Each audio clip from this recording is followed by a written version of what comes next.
El teórico que vamos a desarrollar corresponde a amebas intestinales.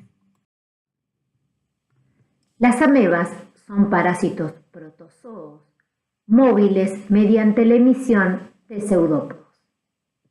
Las amebas intestinales, de acuerdo a su comportamiento con el huésped, se dividen en amebas comensales y amebas patógenas.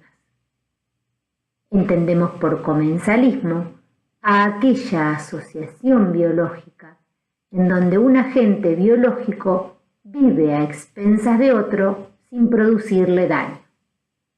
Las amebas comensales no deben estar presentes en la población, reflejan contaminación fecal del medio, deben informarse en los análisis coproparasitológicos y no requieren tratamiento.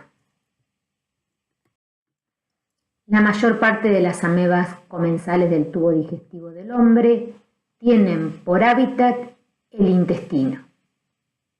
La excepción es Entamoeba gingivalis, que es de localización bucal. Las amebas comensales pertenecen al filum Sarcomastigofora, clase Lobosea, orden Amoebida. Los géneros hallados con mayor frecuencia en la población son Entamoeba, Iodamoeba y Endolimax.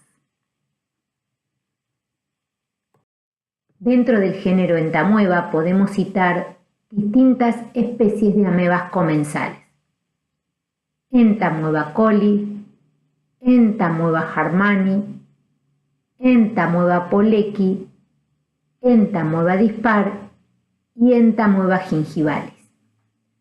A excepción de Entamoeba gingivalis, que vive en la cavidad bucal, fundamentalmente asociadas a encías o espacios interdentales, el resto de las especies del género Entamoeba habitan en el intestino grueso del hombre.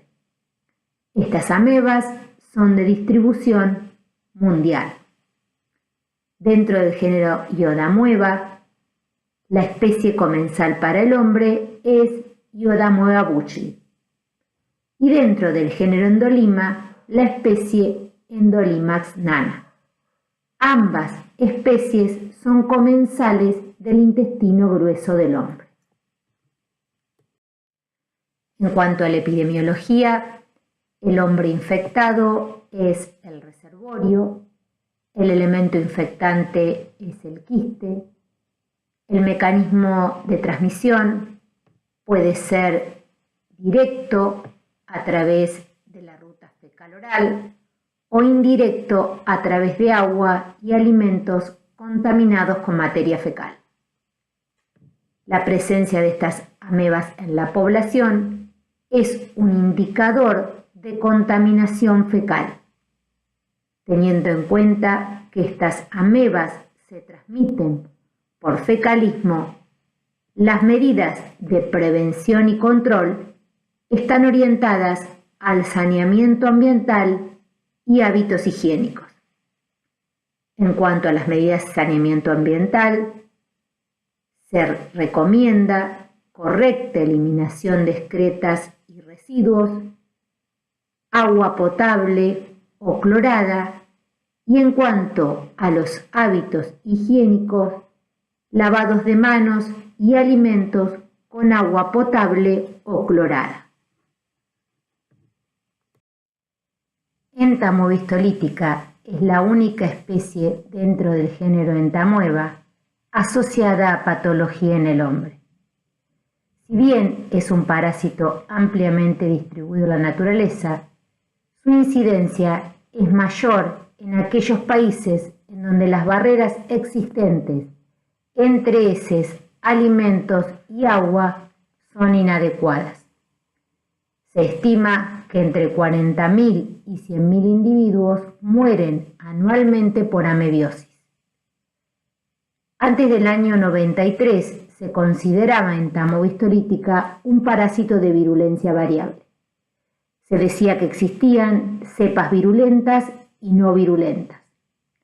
Las personas infectadas por cepas no virulentas no desarrollaban síntomas y curaban espontáneamente. Las personas infectadas por cepas virulentas desarrollaban un cuadro de amebiosis intestinal y o extraintestinal. A partir de ese año, en base a estudios bioquímicos, inmunológicos y genéticos, se sabe que las cepas no virulentas corresponden a otra especie indistinguible morfológicamente de entamovistolítica.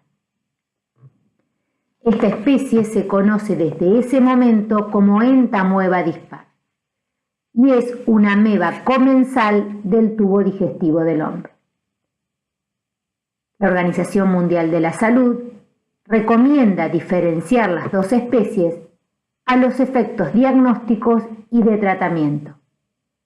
Cuando el diagnóstico se lleva a cabo por microscopía, se debe informar como entamoebistolítica /dispar. En cuanto a la nomenclatura y clasificación, la especie entamoebistolítica pertenece al filum Sarcomastigophora, clase Lobosea, orden Amébida, familia Entamebidae y género Entamoeba. Entamoebistolítica presenta dos estadios morfológicos distintos en su ciclo vital: el trofozoito y el quiste.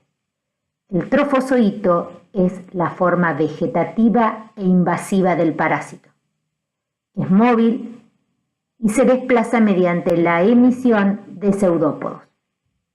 Mide aproximadamente entre 10 y 60 micrómetros, es pleomórfico y tiene un citoplasma dividido en un ectoplasma claro y retráctil y un endoplasma finamente granuloso.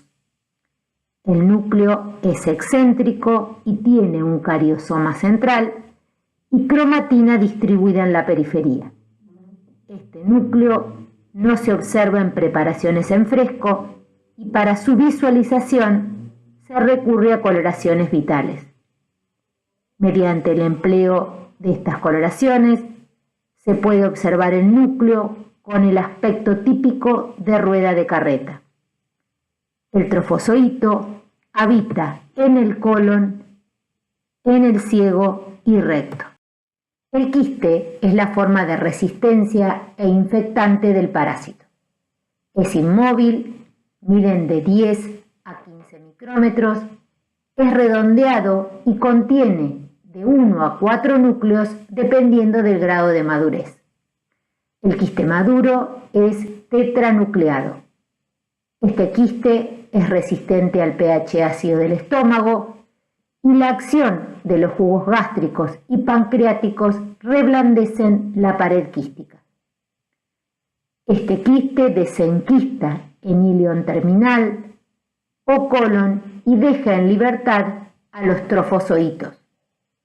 Los quistes son muy resistentes a las condiciones ambientales, a la concentración de cloro del agua potable y sobreviven por días y semanas a bajas temperaturas y pH. Entamovistolítica presenta un ciclo biológico directo o monoxeno. Los quistes, que son la forma infectiva del parásito, se transmiten por vía oral a través de agua y alimentos contaminados. Una vez ingeridos, los quistes maduros descienden por el tubo digestivo. En su pasaje por el estómago, el pH ácido comienza a actuar y al llegar al intestino delgado, por acción de las enzimas pancreáticas, se produce el desenquistamiento. Se reblandece la pared quística, los núcleos se dividen, dando origen a 8 núcleos. Ocurre luego una división citoplasmática y emergen 8 trofozoitos que se dirigen al intestino grueso. Una vez allí, se adhieren a las capas epiteliales y al mucus del colon, permaneciendo en la luz del ciego y del intestino grueso.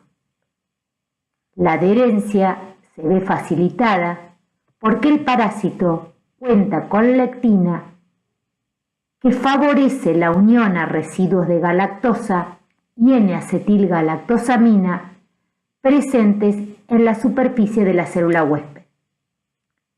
En este sitio, los trofozoitos pueden seguir dos caminos. El camino más común es la colonización comensal, donde el hábitat del parásito se reduce al lumen del intestino grueso, alimentándose de bacterias entéricas por fagocitosis. El camino menos común conduce a la mebiosis invasiva. Aproximadamente entre el 90 y el 99% de los individuos infectados no presentan manifestaciones clínicas. En el resto de los pacientes, los trofozoitos pueden invadir el epitelio colónico, provocando colitis amebiana y en algunas oportunidades, luego de atravesar la mucosa colónica, pasan al torrente sanguíneo y hacen una diseminación hematógena, dando lugar a infecciones extraintestinales. Los trofozoitos que se encuentran presentes en el intestino se enquistan en la luz del colon, resultando en la excreción de los quistes con las heces y continúa así el ciclo de vida de este parásito. La virulencia de entamovistolítica está relacionada con distintas proteínas. La lectina es una proteína que favorece la adhesión a las células del epitelio. Esta lectina tiene especificidad para unirse a residuos de galactosa y N-acetilgalactosamina presentes en la superficie de la célula huésped. Una vez que los trofozoitos logran adherirse y entran en contacto con las células epiteliales, se inicia un mecanismo de lisis que se caracteriza por la secreción de una serie de proteínas amebianas, entre las que se destacan las proteasas de cisteína y una serie de péptidos formadores de poros que se conocen genéricamente como ameboporos. Se han identificado 3 isoformas de amiboporos distintas. Estos péptidos son capaces de insertarse en la membrana de la célula diana por su especial afinidad con los fosfolípidos aniónicos de membrana, formando canales que permiten el paso de iones, agua y moléculas pequeñas. Esto altera el equilibrio osmótico de la célula y lleva a su lisis. Las proteasas de cisteína constituyen otro factor de virulencia. Son consideradas esenciales en el proceso de invasión del tejido huésped, por su capacidad de degradar distintos componentes de la matriz extracelular como colágeno, elastina y fibrinógeno. Se han descrito distintas proteasas de cisteína, siendo 3 de ellas responsables del 90% de su actividad total. Estas proteasas serían responsables de la evasión de la respuesta inmune del huésped, ya que son capaces de hidrolizar la inmunoglobulina A, inmunoglobulina G e inactivar a los precursores de la interleuquina 18. Entamovistolítica tiene un proceso activo de fagocitosis, que consiste en la ingestión de fragmentos celulares y glóbulos rojos. Como consecuencia de la acción de los distintos mecanismos de citólisis, el daño a las células epiteliales continúa progresivamente hasta llegar a producir la lisis celular. Las capas celulares se fragmentan, se generan espacios intercelulares por donde penetran los trofozoitos y se trasladan hacia las capas profundas. El proceso de invasión desarrollado por entamovistolítica es uno de los más elaborados entre los patógenos intestinales. Este proceso se da en 3 fases. En primer lugar, la adherencia de los trofozoitos a las células del epitelio intestinal, mediado por la lectina. Una vez adherido, se activa y comienza a secretar proteínas, entre ellas la cisteína proteinasa. Se abre paso a través de las capas mucosas y se produce la disrupción de la mucosa. Se observa engrosamiento de la mucosa, hiperplasia glandular y edema del estroma. La segunda fase corresponde a la penetración de los trofozoitos. Durante esta se presentan 3 fenómenos: erosión epitelial superficial, focos de microinvasión interglandular e infiltración de la lámina propia. Durante la erosión epitelial, los trofozoitos alcanzan la superficie de la luz de los enterocitos e inician un proceso de lisis. Por acción del ameboporo y las proteasas de cisteína, se degrada la matriz extracelular. Una vez penetrada la capa de los enterocitos, se producen focos de microinvasión, donde se observa erosión epitelial con invasión de trofozoitos. En esta etapa, los trofozoitos penetran hacia las capas más profundas, atraen neutrófilos que infiltran la lámina propia, fenómeno mediado por la interleuquina 8. Los trofozoitos lisan a los neutrófilos y en tamovistolítica continúa la invasión de la mucosa y submucosa, pudiendo extenderse a capas más profundas. La tercera fase corresponde a la propagación, en donde vía sistema porta los trofozoitos pueden alcanzar distintos órganos. El cuadro clínico producido por entamovistolítica se conoce con el nombre de amebiasis entamoébica. En el 90% de los casos, la colonización es asintomática. En las formas sintomáticas se presenta como una forma intestinal y otra extraintestinal. La amebiasis intestinal ocurre en aproximadamente un 9% de los casos y va desde una colitis amebiana hasta un cuadro de peritonitis. La colitis amebiana es la forma más frecuente de presentación. Mucho menos frecuente es la colitis fulminante, que puede llevar a la perforación intestinal. Otras formas poco frecuentes de presentación son la úlcera colónica y el ameboma. En general, el ameboma se presenta casi exclusivamente en adultos y son lesiones pseudotumorales asociadas a necrosis, inflamación y edema que causan los trofozoitos de entamovistolítica sobre la mucosa y submucosa del intestino grueso. Estos amebomas se pueden observar como una masa abdominal palpable. Al igual que en la colitis fulminante, los amebomas pueden complicarse con perforación intestinal. En cuanto a la amebiasis extraintestinal, el absceso hepático amebiano es la manifestación clínica más frecuente. Es importante hacer un diagnóstico temprano, ya que los signos y síntomas pueden no ser específicos y muchas veces imitan a los de otras patologías. Puede presentarse de forma aguda o subaguda. La amebiasis pleuropulmonar es una complicación frecuente del absceso hepático y se da entre un 20 y un 30% de los casos. Otra complicación del absceso hepático es la amebiasis peritoneal y la amebiasis pericárdica. El absceso cerebral es una forma rara de presentación de la amebiasis extraintestinal.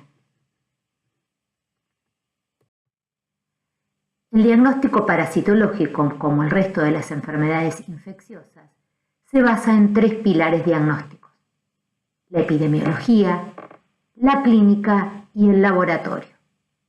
Es importante, frente a una sospecha de amebiasis intestinal invasora, hacer diagnóstico diferencial con otras entidades, como por ejemplo shigelosis, colitis ulcerativa, balantidiasis aguda y neoplasia.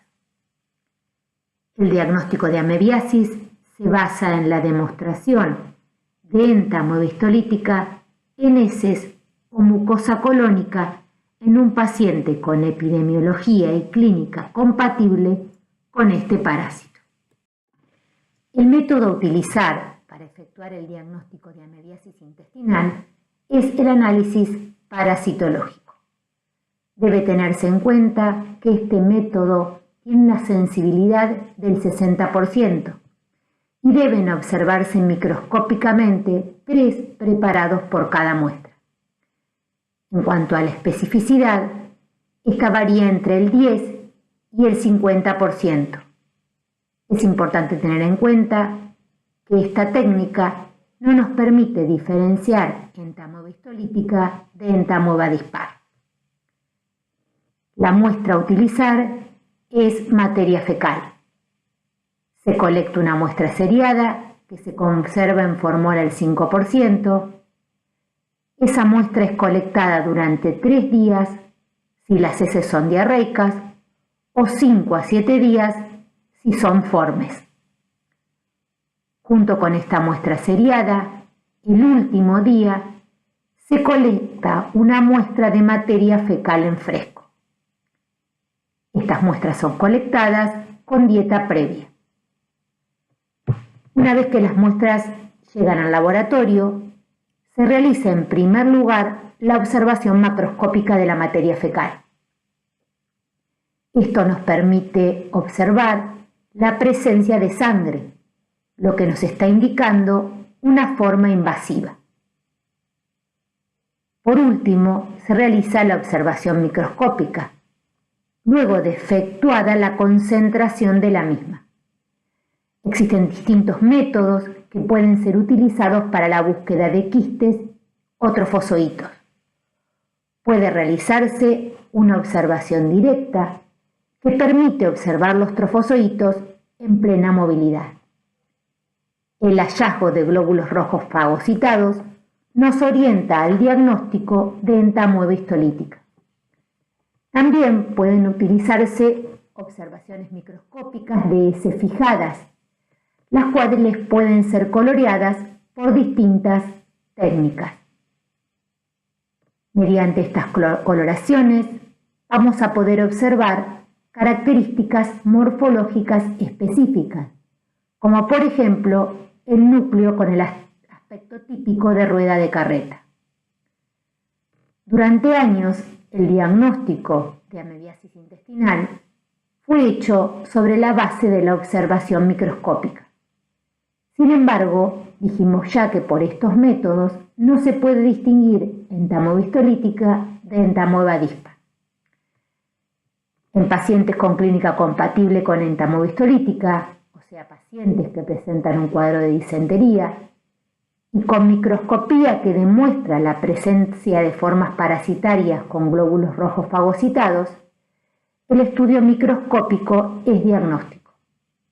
Sin embargo, frente a una elevada frecuencia de entamoeba dispar en muchas áreas y la presencia de cuadros de disentería debido a otras entidades clínicas, el diagnóstico microscópico de las heces nos podría llevar a un diagnóstico erróneo de colitis amebiana. Debido a esto, deben utilizarse otros métodos diagnósticos.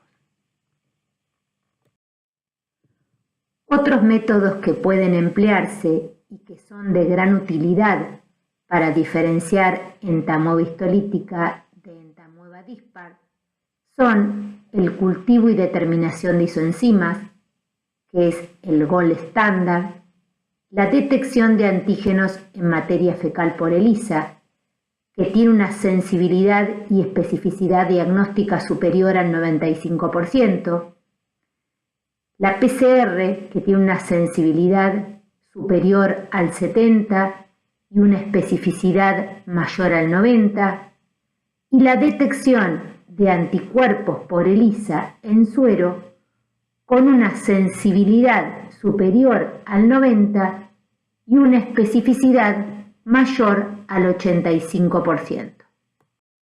En cuanto al diagnóstico de amebiasis extraintestinal, la forma más frecuente de presentación es el absceso hepático. Es importante hacer diagnóstico temprano, ya que los signos y síntomas pueden no ser específicos y muchas veces se confunden con otras patologías. Se debe hacer diagnóstico diferencial, con abscesos piógenos, quistes hidatíricos y tumores de hígado. Ante una sospecha de absceso hepático amebiano, hay que tener en cuenta los antecedentes clínicos y epidemiológicos del paciente. Frente a un diagnóstico presuntivo, se emplean métodos radiológicos y de laboratorio para arribar al diagnóstico definitivo. Los métodos radiológicos nos van a permitir ver la masa ocupante y con el empleo de los métodos de laboratorio vamos a demostrar la presencia de entamoeba en aspirado de absceso por cultivo, detección de antígenos por ELISA o bien por detección de ácidos nucleicos por PCR. Frente a un paciente con diagnóstico presuntivo de absceso hepático y método radiológico y diagnóstico de laboratorio positivo, se confirma la sospecha de absceso hepático amebiano y se inicia el tratamiento. Frente a un paciente con sospecha clínica de absceso hepático, diagnóstico de laboratorio negativo y métodos radiológicos negativos, se hace el seguimiento del paciente. Frente a un paciente con método radiológico positivo y diagnóstico de laboratorio negativo, debo evaluar absceso hepático de otra etiología. En relación a la epidemiología, entamoeba es un parásito que presenta distribución universal. Es endémico en áreas de climas tropicales de países subdesarrollados, en Centro y Sudamérica, en África y Asia. Entre los países latinoamericanos, México es el país más afectado y en Argentina se han reportado casos aislados. El principal reservorio de entamoeba es el hombre infectado. El elemento infectante es el quiste y el mecanismo de transmisión es fecal-oral.